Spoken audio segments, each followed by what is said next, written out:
I don't have drinking buddies at work. I have audit logs. Drinking buddies lie to you about your golf swing. Audit logs tell you exactly who was in the building at 3:04 a.m. and why they tried to export 2.5 terabytes of data to a server in a non-extradition country. That's my language. I'm Ryan Matthews, 47, Senior Cyber Compliance Officer for Foresight Analytics. If that title sounds boring to you, congratulations. You have a life outside government contracts. To the people who matter, the Department of Defense, the NSA, and the stone-faced auditors who decide if this company lives or dies, I am the guy who keeps us out of federal prison. I've spent 22 years in this business. First in Army Signal Corps, then 15 years in federal contracting. I've learned one universal truth. The biggest threat to national security isn't some hacker in a hoodie typing in a basement. It's a corporate executive who thinks password 123 is secure because it has numbers. It was a Friday morning that felt like the universe had run out of coffee. I was 3 hours into a level 5 log review when I saw it. Most people think cybersecurity is like the movies. Green code streaming down screens, dramatic music playing. In reality, it's me, a lukewarm bourbon in my coffee mug, and spreadsheets that would make an accountant weep. I was checking access requests for server node 12, an air-gapped monster that houses the if World War III starts tomorrow. Read this first datasets. Foresight Analytics handles operational forecasting for the military. We predict supply chain failures for tanks. We model troop movements based on weather patterns. We house information that, if leaked, gets people killed in real places. That's not drama, that's Monday through Friday. Then I saw the anomaly, a jagged spike in the smooth rhythm of normal operations. Someone had pinged the gateway using devadmin 12, a ghost account that should have been dead and buried 5 years ago. Seeing it active was like coming home and finding a stranger wearing your uniform and drinking your whiskey. I picked up my secure line and called Kevin Brooks, our IT director. Kevin's a good guy, solid technical skills, but he folds faster than a card table when management starts throwing weight around. Kevin, I said, skipping the small talk, why is devadmin 12 showing activity and why is it trying to handshake with the classified drive? Silence on the other end. Not thinking silence. More like I'm currently soiling my ergonomic chair silence. Ryan, Kevin's voice came out as a whisper. I didn't authorize it. The ticket came from upstairs, like corner office upstairs. My stomach dropped. Kevin, I don't care if the ticket came from George Washington's ghost. That account doesn't have clearance for TS-SCI data. Who's using it? Another pause. Then, it's Hunter Sterling. I closed my eyes and pinched the bridge of my nose. Hunter Sterling, the CEO's 28-year-old son, the chief innovation strategist, a kid whose resume consisted of 2 failed crypto startups and a business degree from a university that sounds like a breakfast cereal. Hunter had been skulking around the office for months, talking about disrupting paradigms and leveraging AI synergies. I mostly ignored him the way you ignore a mosquito buzzing around your beer. But now the mosquito had gotten into the weapons locker. Hunter doesn't have clearance, Kevin, I said, pulling up the security protocols on my second monitor. Hunter can barely clear his browser history. How does he have a root access key? His dad, Kevin said miserably. Jason Sterling walked in here yesterday. Said Hunter needs full access to build his presentation for the Pentagon meeting. Said our security protocols were stifling innovation. He ordered me to reactivate the ghost key. The cold feeling spread from my neck down my spine. This wasn't just a policy violation. This was a violation of federal law. The company was bleeding money on their last 3 contracts, and Jason was desperate to land this Pentagon deal. But if Hunter pulled classified data and put it on an unsecured laptop, or worse, uploaded it to the cloud, Foresight Analytics wouldn't just lose a contract. We would cease to exist. People would go to federal prison. Kevin, did you log that order? I wrote it on a sticky note. Jesus. I hung up. I stared at my monitors. devadmin 12 was still probing the firewall like a drunk trying to pick a lock. Then a new message flashed. Access granted. Override authorized. My blood went cold. Jason hadn't just bullied Kevin. He'd used his executive credentials to bypass the failsafe. Hunter was inside the operational forecasting server. I didn't storm into the CEO's office. I didn't yell. That's amateur hour. Instead, I opened a secure terminal that runs on a completely separate network. I inserted my personal smart card and typed in my 32-character encryption key. I began typing a report, not to HR, not to the board, but directly to the Compliance Anomaly Intake Server at the National Security Agency. Title: Unauthorized Access to Compartmented Data Set. Priority 1. I was about to light a match and I was sitting on a mountain of dynamite, but I wasn't the one who poured the gasoline. That was Hunter. I was just the guy holding the rule book. The next Monday morning, the office buzzed with that fake energy that usually means someone's about to get fired or the company's about to collapse. The email invite for the all-hands meeting came with a GIF of a rocket taking off. I hate GIFs in work emails. They're the digital equivalent of nervous laughter. We gathered in the main conference room. Jason Sterling stood at the front, wearing a suit that cost more than my truck. He looked like a silver-haired hawk who'd just caught something tasty. Standing next to him was Hunter, wearing expensive sneakers and a t-shirt that said, "Innovate." He was holding a tablet like Moses with the stone tablets. "Team," Jason boomed. "For too long, Foresight has been reactive. We've been safe. We've been compliant." He said compliant like it meant cowardly. A few heads turned toward me. I kept my face neutral. The future isn't safe. The future is bold, and my son Hunter is going to lead us there. Hunter stepped up. He adjusted his non-prescription glasses. I was 90% sure they were just frames to make him look smarter. "Thanks, Dad." "I mean, Jason." The sycophants laughed. "Look, I've been analyzing our systems for the past 48 hours, and honestly, I'm shocked. We have data silos everywhere. Information wants to be free, people. Information wants to move." I physically flinched. "Information wants to be free" is a great slogan for a hacker. It's a terrible slogan for a company holding classified troop deployment schedules. "I'm announcing the new AI initiative," Hunter continued. "I've pulled the raw data sets from the forecasting servers, yes, the secure ones, and I'm feeding them into a cloud-based learning model. We're going to generate real-time insights that will blow the Pentagon's mind." The room went silent. Engineers stared at their shoes. Project managers stared at me.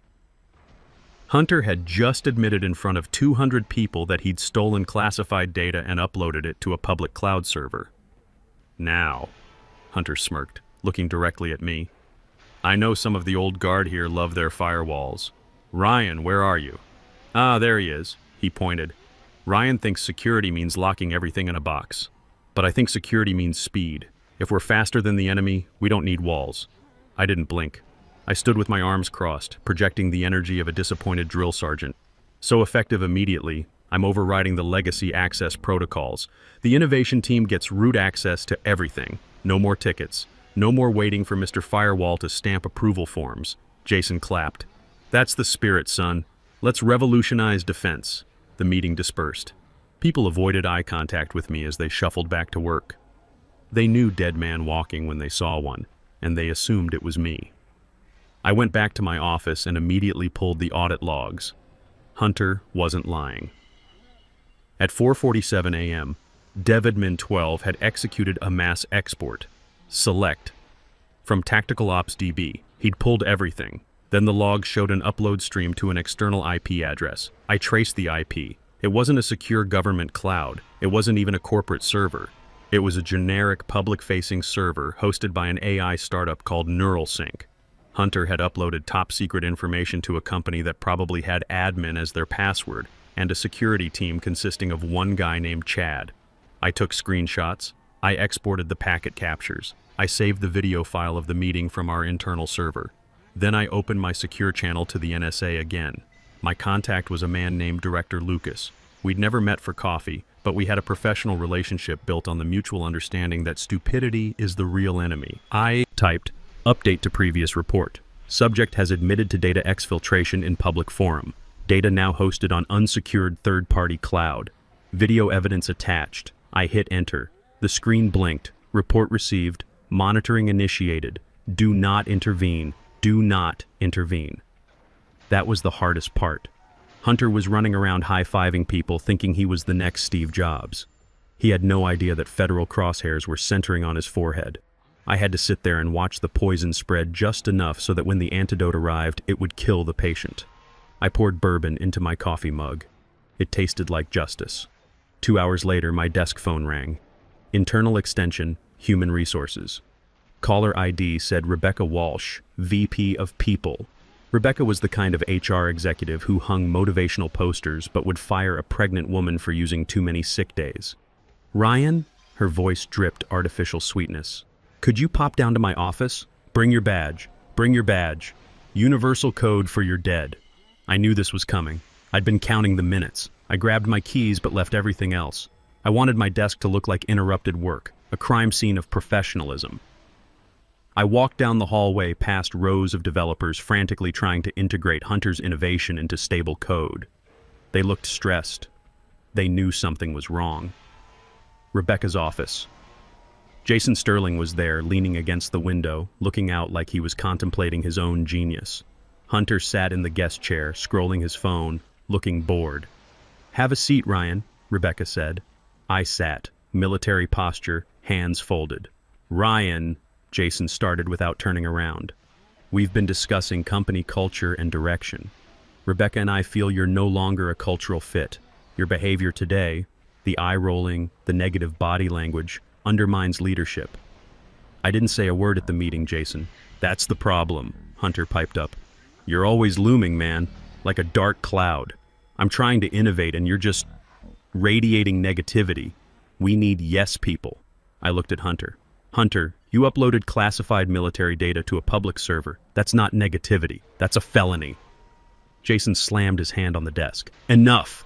This is exactly what I'm talking about. You're obsessed with obstacles. Hunter is a visionary. You're a relic. So I'm being fired for upholding federal compliance standards? You're being terminated for insubordination and creating a hostile work environment," Rebecca said, sliding papers across the desk. 2 weeks severance if you sign this non-disclosure agreement." I looked at the papers. 2 weeks for 22 years of keeping them out of prison. "I won't be signing that," I said. Jason laughed. "Suit yourself. You leave with nothing. Hand over your badge." I stood up. I pulled out my ID card and placed it on Rebecca's desk. "You're making a mistake, Jason. The only mistake I made was not firing you sooner. Security will escort you out." The walk to the lobby was long. A security guard named Justin walked behind me, staring at his feet. He was embarrassed. I wasn't. When the glass doors closed behind me, Virginia humidity hit my face. I walked to my truck, got in, and sat in the silence. My phone buzzed. Secure message from Director Lucas. "Status?" I typed back. "Terminated, badge surrendered." The reply was instant. "Acknowledged. You are now a protected witness. Go home. Stay quiet. We are moving assets." I started the truck. As I pulled out, I looked up at the 4th floor. Hunter was in the corner office window, gesturing wildly, probably explaining to someone how he was going to revolutionize warfare with code he didn't understand. He thought he'd won. He thought he'd cut out the cancer. He didn't realize I wasn't the cancer. I was the immune system. And he'd just suppressed the only thing keeping the infection from killing the host. I drove home, poured real bourbon, and waited for the world to end. My house is quiet by design. No TV noise, no chaos. My daughter's studying law at Georgetown, something safe and respectable. I like the peace. That afternoon, my secure laptop pinged. Video call request, heavy encryption. It took 30 seconds just to establish the connection. Director Lucas appeared on screen sitting in what looked like a bunker. He was carved from gray stone and didn't waste time on pleasantries. "Mr. Matthews," he said. "Director, we have full monitoring on Foresight servers. We've been watching your boy Hunter for 8 hours. He's currently trying to integrate the tactical database with a ChatGPT API. He thinks he's building a war bot. He's actually feeding classified troop locations into a public language model."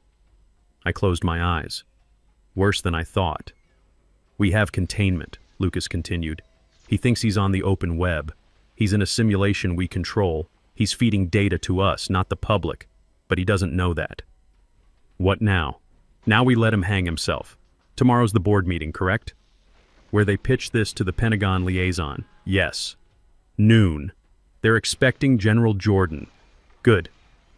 General Jordan is coming. So am I." Lucas leaned forward. "Technically, you're a civilian. But as of this moment, I'm activating you under Title 50 authority as a specialized consultant.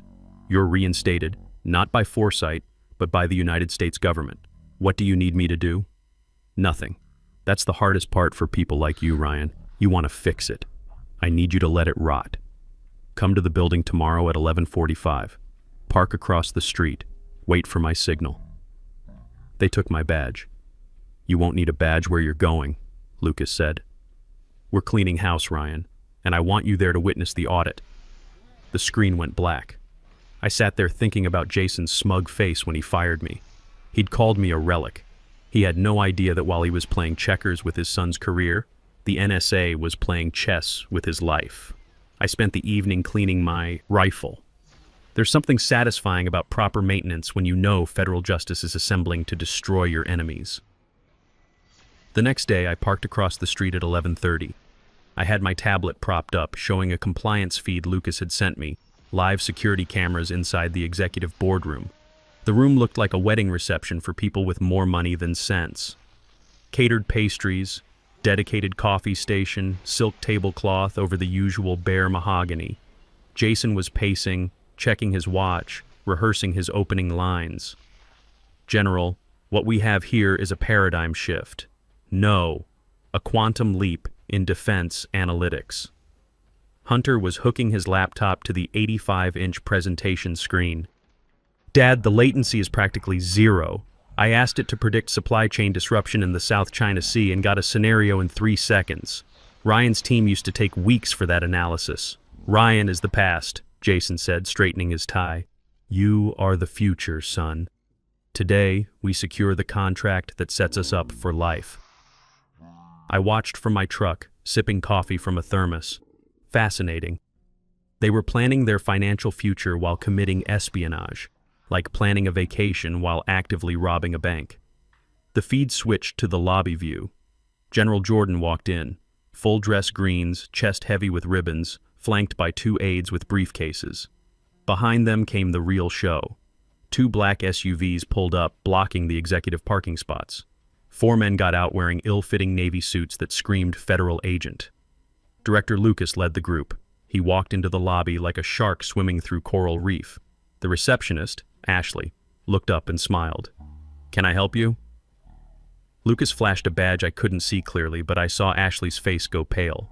She backed away from the desk without reaching for the phone. Lucas and his team moved toward the elevators with fluid, predatory grace. My phone buzzed. Move in. Lobby secured. Come up. I got out of my truck. The sun was shining. Birds were singing. Beautiful day for an execution. I walked across the street, boots clicking on asphalt. I didn't rush. I wanted to savor the anticipation. In the lobby, Ashley saw me and her eyes widened. Ryan, I thought you were fired. Who are those men? They locked the elevators. It's okay, Ashley, I said calmly. They're with me. Can you override the elevator lock? She looked at the federal agent stationed by the elevator bank, then back at me. Do you trust me? Yes. She swiped her MasterCard. The doors opened. You might want to take an early lunch, I suggested. That place across town. Take your time. I rode up alone, watching the numbers tick. 1, 2, 3, 4. The doors opened to an empty hallway. Voices drifted from the boardroom. And here's the interface, Hunter's voice boomed. Gentlemen, what you're seeing doesn't just read data, it understands it. I walked down the hall and stood just outside the doorframe, in the shadows. I wanted to hear the pitch, before Truth kicked the door down. For example, Hunter was saying, typing on his keyboard, if I ask for vulnerability assessment of the eastern grid, a map populated on screen, red dots appearing over power stations. Boom. There it is. Impressive, one of the general's aides said flatly. This is running on your internal secure servers? Better, Hunter grinned. It's running on distributed hybrid cloud, maximum speed, infinite scalability. Hybrid cloud, General Jordan repeated. Meaning connected to the internet. Yes, that's the beauty. We've broken the silo. Suddenly the screen flickered. The map froze, pixelated, then a giant red box appeared. Connection terminated. Remote host unreachable. Hunter tapped keys frantically. 1 sec, Wi-Fi glitch. Technical gremlins, Jason said, trying to cover. Curse of live demos, right, General? General Jordan didn't laugh. He slowly closed his folder. At that moment, every phone in the room buzzed simultaneously. Harsh emergency alert tones, then silence. All signal bars dropped to 0. What's happening? Jason asked. checking his phone. I have no service. The VPN is down, Hunter said, panic creeping in. The whole network just vanished. That's because we cut the hard line. The room froze. Director Lucas stepped into the light. He wasn't smiling. He held a badge in one hand, a folio in the other. He tossed the badge onto the mahogany table. It slid across silk and stopped in front of Jason. The metallic thud was the loudest sound in the world. "Who the hell are you?" Jason demanded. "How did you get in here? This is a private meeting. I am Director Lucas of the National Security Agency," Lucas said calmly. "And this is no longer a private meeting. It is a crime scene." Two agents stepped in behind him, moving to block windows, imposing, silent, terrifyingly professional. "NSA?" Hunter laughed nervously. Is this a stress test? Did Ryan set this up? Because it's not funny.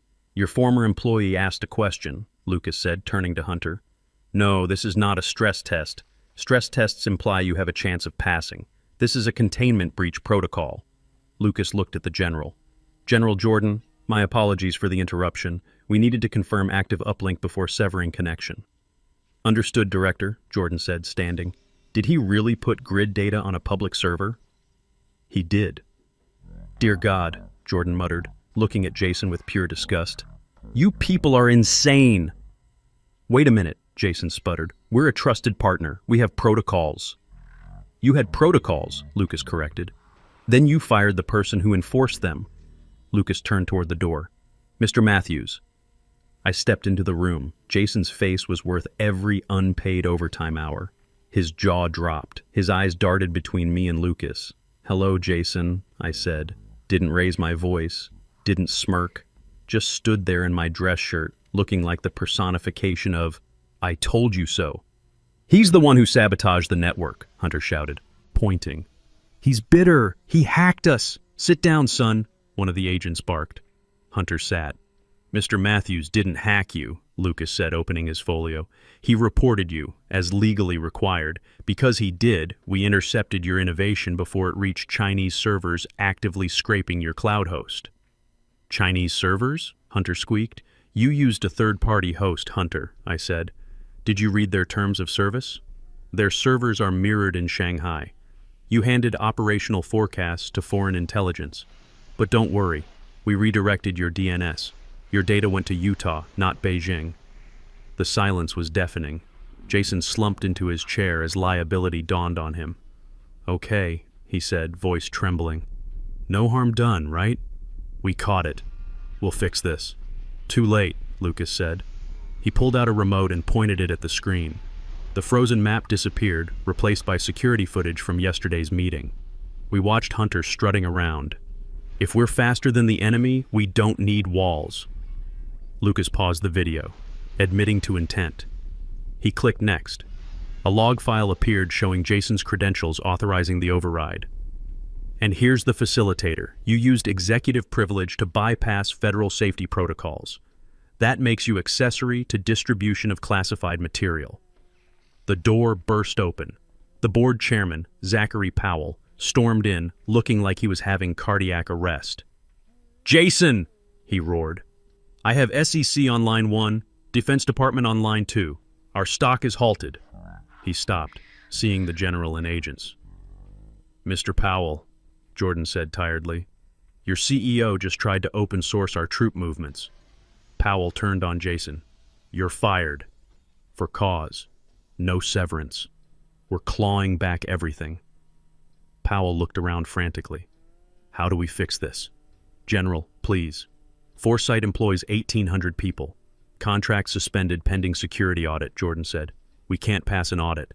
Our compliance officer is gone." "Actually," Lucas said, gesturing to me, "he's right here." Powell looked confused, then recognized me. "Ryan, we need you back. Name your price." I looked at Lucas. He nodded slightly. "I have conditions," I said. "Anything," Powell promised. First, I pointed at Jason and Hunter. "They leave now. Never return. Done.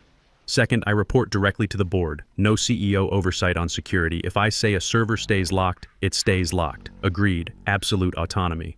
Third, Kevin Brooks gets a raise. He tried to stop them. Done." I turned to General Jordan. "General, if leadership is removed and original protocols restored, can we maintain the contract?" Jordan looked at me with respect. If you're signing compliance forms, Ryan, yes. Probationary basis. Thank you, General. Gentlemen, Lucas said to his agents, escort the suspects to vehicles. Suspects. Hunter squeaked as an agent hauled him up. Am I being arrested? Detained for questioning regarding Espionage Act violations, the agent said, hands behind your back. Hunter started crying. Dad, do something. Jason looked at me one last time. I'm sorry, he said. I know, I said. It's not going in the log. They led them out. Hunter stumbled, expensive sneakers squeaking on tile. Jason walked with his head down. The elevator doors closed. They were gone. I was alone in the boardroom. I walked to the window and looked down at the street. The black SUVs were pulling away. Jason and Hunter sat in the back, heading to federal holding. I went back to my office. Kevin reactivated my credentials with relief and gratitude. I sat in my chair. It creaked familiarly.